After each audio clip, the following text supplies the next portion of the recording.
बिस्मिल्लाहिर्रहमानिर्रहीम। अस्सलाम वालेकुम स्टूडेंट्स, उम्मीद है कि आप सब खैर से होंगे, सही सलामती के साथ होंगे। आज हम एक और बड़े दिलचस्प टॉपिक के साथ आपके सामने हैं। टॉपिक का नाम है ट्रांसजेनिक प्लांट्स। ये वो प्लांट्स हैं जिनके सेल्स के अंदर कोई फॉरेन जीन मौजूद है, कोई ऐसा जीन इनके सेल में मौजूद है जिनका अपना ज़ाती जीन नहीं है, वो किसी और ऑर्गेनिज्म, किसी और स्पीशीज़ का जीन है। इसलिए ऐसे प्लांट्स को हम क्या नाम देते हैं? Transgenic plant. लेकिन ज़रा सोचिए कि प्लांट सेल के इर्द गिर्द तो एक रिजिड थिक सेल वॉल भी है, और उस सेल वॉल के होते हुए प्लांट सेल के अंदर फॉरेन जीन किस तरह से ऐड किया जा सकता है। तो ये जीन ऐड करने के मुख्तलिफ मेथड्स हैं, और इन मेथड में से हमारे पास जो फर्स्ट मेथड है वो है इलेक्ट्रोपोरेशन, सेकंड है यूज़ ऑफ एग्रोबैक्टीरियम, और थर्ड है यूज ऑफ पार्टिकल गन। अब इन मेथड्स की डिटेल हम डिस्कस करेंगे। पहले नंबर पे भी इलेक्ट्रोपोरेशन। पहले हम डोनर प्लांट से सेल लेंगे, प्लांट सेल, और आप देख सकते हैं इस प्लांट सेल की एक सेल वॉल भी है। इस सेल वॉल को हम रिमूव कर देंगे।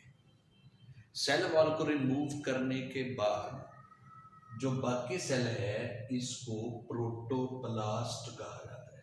It is known as protoplast. अब ये सेल वॉल यहां से रिमूव कैसे की गई है? इसके लिए सेलुलेज एंजाइम भी यूज किया जा सकता है, और साउंड वेव्स का भी इस्तेमाल किया जाता है, और भी बेशुमार मेथड्स यूज किए जाते हैं। अब इस प्रोटोप्लास्ट को और जीन ऑफ इंटरेस्ट, वो जीन जो आप इस प्लांट सेल में लगाना चाहते हैं, दोनों को एक मशीन के अंदर रख दिया जाता है, और इस मशीन का नाम है इलेक्ट्रोपोरेटर। और इस मशीन के अंदर एक सॉल्यूशन भी ऐड किया गया है, दैट इज बफर सॉल्यूशन। और इसके साथ दो इलेक्ट्रोड्स अटैच हैं, प्लस और माइनस, पॉजिटिव और नेगेटिव, और इनका कनेक्शन एक पावर सप्लाई के साथ है। तो बफर सॉल्यूशन के अंदर आपने जीन ऑफ इंटरेस्ट भी रख दिया और प्रोटोप्लास्ट भी रख दिया। उसके बाद जो ही आप पावर सप्लाई को स्विच ऑन करेंगे, इलेक्ट्रिक करंट फ्लो होगा, और प्लाज्मा मेम्ब्रेन में पोर्स बन जाएंगे। तो इलेक्ट्रिक करंट के फ्लो करने से, इलेक्ट्रिक करंट अप्लाई होने से प्रोटोप्लास्ट की मेम्ब्रेन में पोर्स बन जाते हैं। इसलिए इस मेथड को इलेक्ट्रोपोरेशन कहा जाता है। अब इन पोर्स के थ्रू ये जीन ऑफ इंटरेस्ट प्रोटोप्लास्ट में एंटर होगा, और फिर न्यूक्लियस के अंदर भी एंटर होगा। जब प्रोटोप्लास्ट में ये जीन एंटर हो गया, अब ये सिंपल प्रोटोप्लास्ट नहीं है, अब इसको ट्रांसजेनिक प्रोटोप्लास्ट का नाम दिया जाएगा, और ये हमारे पास ट्रांसजेनिक प्रोटोप्लास्ट बन गया है। अब इस ट्रांसजेनिक प्रोटोप्लास्ट को यहां से निकालेंगे, और इसको एक और सॉल्यूशन में हम रख देंगे। उस सॉल्यूशन का नाम है कल्चर मीडियम, या इसको आर्टिफिशियल न्यूट्रिएंट मीडियम भी आप कह सकते हैं। कल्चर मीडियम या आर्टिफिशियल न्यूट्रिएंट मीडियम भी कह सकते हैं। अब इस कल्चर मीडियम में वो तमाम ज़रूरी चीज़ें हैं जो प्लांट की ग्रोथ के लिए लाजमी हैं। वाटर है, मिनरल्स हैं, सॉल्ट हैं, विटामिन्स हैं, प्लांट हार्मोन्स हैं, मुख्तलिफ ऑर्गेनिक कंपाउंड्स हैं।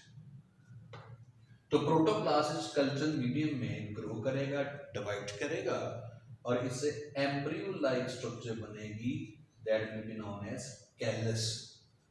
जो कि ये मल्टी सेलुलर स्ट्रक्चर है, एम्ब्रियो लाइक है, लेकिन ये फर्टिलाइजेशन से नहीं बना। इसलिए इस कैलस को हम सोमैटिक एम्ब्रियो भी कह सकते हैं, कि इसके बनने में कहीं पे फर्टिलाइजेशन इन्वॉल्व नहीं है, ये एसेक्सुअल मेथड से डेवलप करवाया गया। इस कैलस को सोमैटिक एम्ब्रियो का नाम भी दिया जाता है। फिर इसमें डिफरेंशिएशन का प्रोसेस होगा, कैलसनेस और ये प्लांट बनेगा। अब चूंकि इस प्लांट के हर सेल में हमारा जीन ऑफ इंटरेस्ट मौजूद है, इसलिए इस प्लांट को ट्रांसजेनिक प्लांट कहा जाएगा। That will be known as transgenic plant. तो ये सारा मेथड है भी इलेक्ट्रोपोरेशन, और इसकी समरी ये है कि हमने प्लांट सेल की वॉल रिमूव की, उसको इलेक्ट्रिक करंट प्रोवाइड करके उसकी मेम्ब्रेन में पोर्स बनाए और जीन ऑफ इंटरेस्ट पोर के जरिए प्रोटोप्लास्ट में दाखिल हो गया, और इस ट्रांसजेनिक प्रोटोप्लास्ट से डेवलप होने वाला पूरा प्लांट ही ट्रांसजेनिक प्लांट कहलाता है। दूसरा मेथड है हमारे पास use of Agrobacterium. Students, Agrobacterium naturally plant की रूट्स की सरफेस पे रहता है। जैसे अगर आप देखें, ये प्लांट की रूट है और इसकी सरफेस पे ये बैक्टीरियम है, एग्रोबैक्टीरियम। इस बैक्टीरियम को यहां से हम आइसोलेट करेंगे और ये एग्रोबैक्टीरियम आपको ये नजर आएगा। इसकी ये स्ट्रक्चर है एग्रोबैक्टीरियम। आप इस बैक्टीरियम का प्लाज्मिड भी देख सकते हैं, प्लाज्मिड ये। अब इस प्लाज्मिड के ऊपर हम अपना जीन ऑफ इंटरेस्ट लगा सकते हैं। अब ये जीन ऑफ इंटरेस्ट कौन सा होगा, इस सिलसिले में 1986 में जो पहला एक्सपेरिमेंट परफॉर्म किया गया, उसके लिए जो जीन लिया गया, जीन ऑफ इंटरेस्ट, वो एक इंसेक्ट में से लिया गया, फायर फ्लाई में से। ये फायर फ्लाई इंसेक्ट जो है, ये इसे हम अपनी जुबान में जुगनू का नाम देते हैं। रात को अंधेरे में ये टिमटमाते हैं, इनकी दुम में से रोशनी निकलती है। तो साइंटिस्ट ने सोचा कि इनके सेल में ऐसी क्या चीज़ है कि जो इनके सेल में से, टेल सेल में से लाइट इमिट होती है, रोशनी निकलती है। तो रिसर्च से पता चला कि इनके सेल के अंदर एक जीन है, जीन एक्सप्रेस होगा, मैसेंजर आरएनए प्रोटीन बनेगी, उससे एक एंजाइम बनता है ल्यूसीफरेज। ये एंजाइम एक प्रोटीन की ब्रेक डाउन करता है, प्रोटीन का नाम है ल्यूसीफेरिन। जब एंजाइम इस प्रोटीन की ब्रेक डाउन करता है तो इस प्रोटीन में से फोटॉन्स इमिट होते हैं, और इन फोटॉन्स के इमिट होने से रोशनी पैदा होती है, इसलिए जुगनू की दुम में से रोशनी पैदा होती है। तो अब ये इस इंसेक्ट के सेल में से ये जीन ले लिया गया, जीन फॉर ल्यूसीफरेज एंजाइम, और इसको एग्रोबैक्टीरियम के प्लाज्मिड पे लगा दिया गया। अब ये एग्रोबैक्टीरियम क्या है, खुद ट्रांसजेनिक है। अब इस एग्रोबैक्टीरियम को हम रिकम्बिनेंट एग्रोबैक्टीरियम का नाम देते हैं। फिर आप डोनर प्लांट, यानी जिस प्लांट को आप ट्रांसजेनिक बनाना चाहते हैं, ये कॉर्न प्लांट हो सकता है, टोबैको प्लांट हो सकता है, कोई भी प्लांट, तो इसमें से आप एक सेल ले लें डोनर प्लांट में से। अब रिकम्बिनेंट एग्रोबैक्टीरियम और डोनर प्लांट का सेल, ये एग्रोबैक्टीरियम इसके ऊपर अटैक करेगा, और जब ये बैक्टीरियम खुद सेल में एंटर होगा, इसका अपना जेनेटिक मेकअप सेल के न्यूक्लियस में एंटर होगा, तो हमारा जीन ऑफ इंटरेस्ट भी सेल के न्यूक्लियस में एंटर होगा। अब ये पूरा सेल क्या बन गया, ट्रांसजेनिक, क्योंकि अब इसके अंदर वो जीन है किस एनिमल का, फायर फ्लाई का। फिर इससे जो ट्रांसजेनिक प्लांट बनेगा।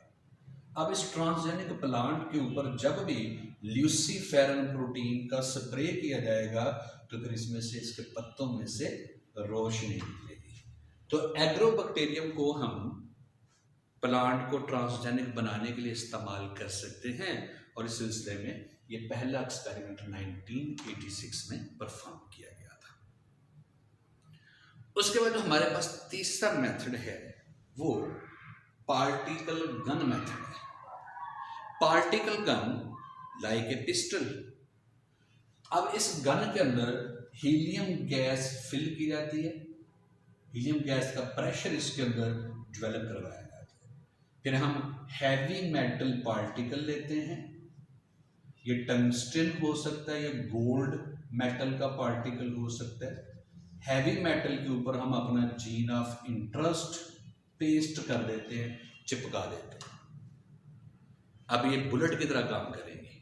हैवी मेटल का पार्टिकल लिया और उसके ऊपर अपना जीन ऑफ इंटरेस्ट हमने पेस्ट कर दिया और इन पार्टिकल्स को हमने पार्टिकल गन में लोड कर दिया। जो ही हम इसका ट्राइगर प्रेस करेंगे, हीलियम गैस का प्रेशर डेवलप होगा और ये पार्टिकल बम्बार्ड होंगे हमारे प्लांट सेल के ऊपर। तो ये पार्टिकल जब प्लांट सेल में एंटर होंगे तो साथ जीन ऑफ इंटरेस्ट भी न्यूक्लियस में ट्रांसफर होगा।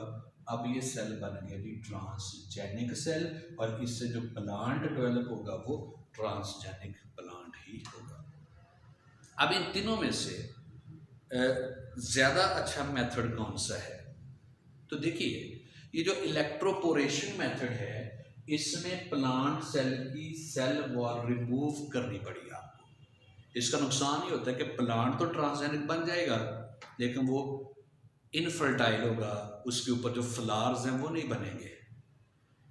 तो अगर फ्लावर्स नहीं बनते तो स्पेशली अगर ये क्रॉप प्लांट, अगर गंदम चावल है या कोई वेजिटेबल प्लांट है, जब उसके ऊपर फ्लावर्स नहीं बनेंगे तो फिर उसके ग्रेन्स, उसका प्रोडक्ट, उसका फ्रूट आपको कैसे मिलेगा? इसका मतलब अगर तो कोई ऑर्नामेंटल प्लांट है, कोई सजावट के लिए आप इस्तेमाल करना चाहते हैं, उसके लिए तो ये मेथड बड़ा शानदार है। लेकिन अगर आप कोई क्रॉप प्लांट प्रोड्यूस करवाना चाहते हैं तो फिर ये मेथड अच्छा मेथड नहीं है। इसकी जगह फिर हम इलेक्ट्रोपोरेशन की जगह एग्रोबैक्टीरियम वाला मेथड भी यूज़ कर सकते हैं या फिर हम पार्टिकल गन वाला मेथड भी यूज़ कर सकते हैं।